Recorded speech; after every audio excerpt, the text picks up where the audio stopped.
है, दरअसल वो 18 मई का है और उसको एक तरह से आभास हो गया था, अंदेशा हो गया था कि आफताब कुछ ना कुछ उसके साथ गलत करने जा रहा है। हो सकता है उसकी हत्या भी कर दी जाए और ऐसा ही कुछ हुआ।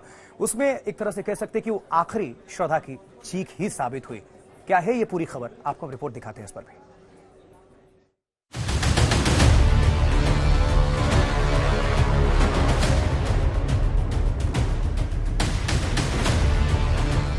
श्रद्धा अपने दोस्तों से क्या कहना चाहती थी? 18 मई की शाम को श्रद्धा क्यों डरी हुई थी? क्या श्रद्धा को लग गई थी आफताब के इरादों की भनक? सामने आया श्रद्धा का आखिरी चैट।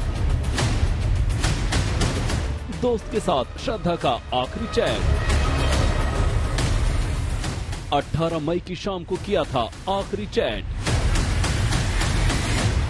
चैट में श्रद्धा ने मर्डर की आशंका जताई थी। आज तक को श्रद्धा के एक इंस्टाग्राम चैट की डिटेल मिली है जिसे उसका आखिरी मैसेज माना जा रहा है। इस मैसेज में श्रद्धा कोई बड़ी खबर देने की बात कर रही है। आज तक के पास एक्सक्लूसिव चैट का है कि किस तरह से आफताब के जरिए आफताब ने जो क्या ऐसा किया होगा कि उसने श्रद्धा ने अपने दोस्त को ऐसा लिखा कि आई हैव सम न्यूज। श्रद्धा ने 18 मई को अपनी मौत से पहले अपने दोस्त को लिखा था कि आई हैव सम न्यूज, लेकिन वो न्यूज क्या थी, किस बात की खबर देना चाहती थी वो अपने दोस्त को। मुंबई की श्रद्धा और आफताब दिल्ली के छतरपुर में लिव इन में रहते थे। जब दोस्तों ने श्रद्धा से खबर के बारे में पूछा लेकिन उसका कोई जवाब नहीं आया। दोस्त ने आफताब को भी मैसेज भेजा, श्रद्धा की खैरियत पूछी लेकिन उसका भी कोई जवाब नहीं आया। इस चैट से पता चलता है कि श्रद्धा के दोस्त ने 18 मई के बाद आफताब को भी मैसेज भेजा था। सिर्फ मैसेज ही नहीं बल्कि आफताब को ऑडियो मैसेज भी भेजा गया था लेकिन उसका कोई जवाब नहीं दिया था। श्रद्धा को एक और मैसेज आया, किस तरह से 24 सितंबर शाम 4:15 पर दोस्त लिखा जाता है, क्या तुम सुरक्षित हो, कौन लिख रहा है, सब कुछ हम आपको डिटेल देंगे। देखिए लिखा हुआ है, संदेश तो पढ़ा, जवाब नहीं दिया गया। श्रद्धा ने इसके बाद एक और मैसेज किया है। इसमें उसने लिखा है कि मैं किसी चीज में बहुत व्यस्त हूँ। इसी बीच पुलिस ने श्रद्धा के मैनेजर करण बरार को मुंबई से दिल्ली बुलाया है। असल में मुंबई पहुंची दिल्ली पुलिस की टीम ने वहां वसई में भी करण से पूछताछ की थी। अब करण को दिल्ली बुलाकर जानकारी जुटाने की तैयारी है। साफ है कि ये गवाही दिल्ली पुलिस के लिए बड़े काम की साबित हो सकती है, क्योंकि दिल्ली पुलिस अभी तक आफताब को लेकर जगह जगह की खाक छानती घूम रही थी, लेकिन अब उसके पास इतने सबूत तो इकट्ठा हो ही गए हैं कि वो इस केस की स्क्रिप्ट मजबूती से लिख सकती है और आफताब को काल कोठरी तक पहुंचा सकती है। हिमांशु मिश्रा और अरविंद ओझा के साथ आज तक ब्यूरो। सही जी, ये आखिरी चैट जो हम दर्शकों को बता रहे थे, दिखा रहे थे, दरअसल 18 मई का है और श्रद्धा को आभास हो गया था कि कुछ गलत होने जा रहा है उसके साथ। अंदेशा बिल्कुल श्रद्धा को ये आभास था आशुतोष, लेकिन वो इतना शातिर दरिंदा आफताब शैतान, उसने एक नोटबुक बना रखी थी और 35 जो टुकड़े किए थे उन्हें ठिकाने लगाने का पूरा प्लान, सब कुछ उसमें लिख रखा था। कौन सा टुकड़ा कब कहां कैसे वो उसको ठिकाने लगा।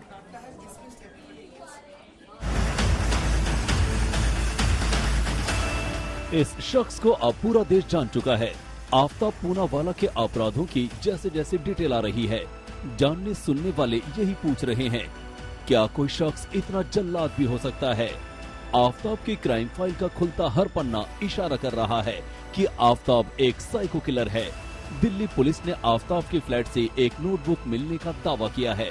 दिल्ली पुलिस की माने तो इस नोटबुक में बाकायदा श्रद्धा की लाशों के टुकड़ों का हिसाब किताब लिखा है। इस नोटबुक में लाश के टुकड़ों को किन किन जगहों पर ठिकाने लगाया गया। आफताब के बयान और नोटबुक के डिटेल के आधार पर पुलिस ने सबूतों की तलाश की और जांच में आफताब की नोटबुक बड़ा जरिया बन गई। ज्यादा नहीं बताया उसने कुछ ऐसा। फिर बातें करते करते सडन ऑफ उसने मुझसे बोला कि do you have any doctors number जो ड्रग्स वग्स का कुछ ऐसा करे। मैंने सर्च किया, मैंने बोला डॉक्टर तो मेरी लिस्ट में कोई है नहीं। बोला कोई ऐसा रिहैब सेंटर। मैंने चेक किया, वो भी मुझे नहीं मिला।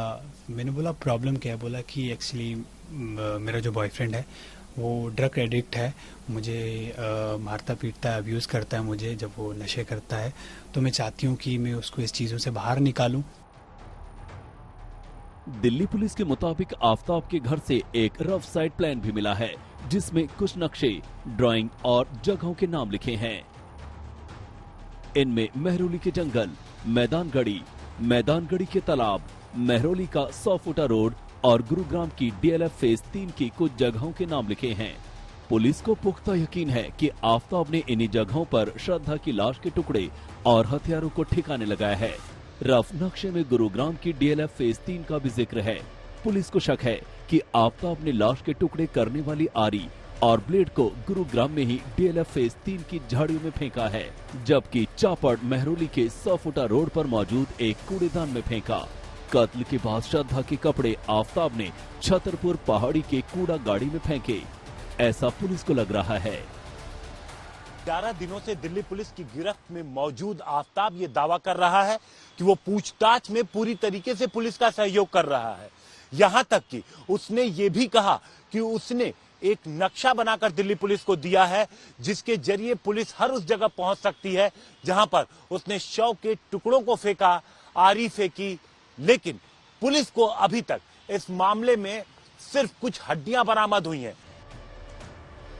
आफताब की नोटबुक और साइड प्लान से दिल्ली पुलिस को जांच में आगे बढ़ने का रास्ता मिला, लेकिन जब तक जांच में मिले सबूतों की DNA टेस्ट से पुष्टि नहीं हो जाती, दिल्ली पुलिस की ये सारी कवायद किसी काम की नहीं मानी जाएगी। श्रद्धा की हत्या हुई है, ये साबित करने के लिए CFSL की रिपोर्ट का इंतजार दिल्ली पुलिस को बेसब्री से है। हिमांशु मिश्रा के साथ अरविंद ओझा, दिल्ली आज तक।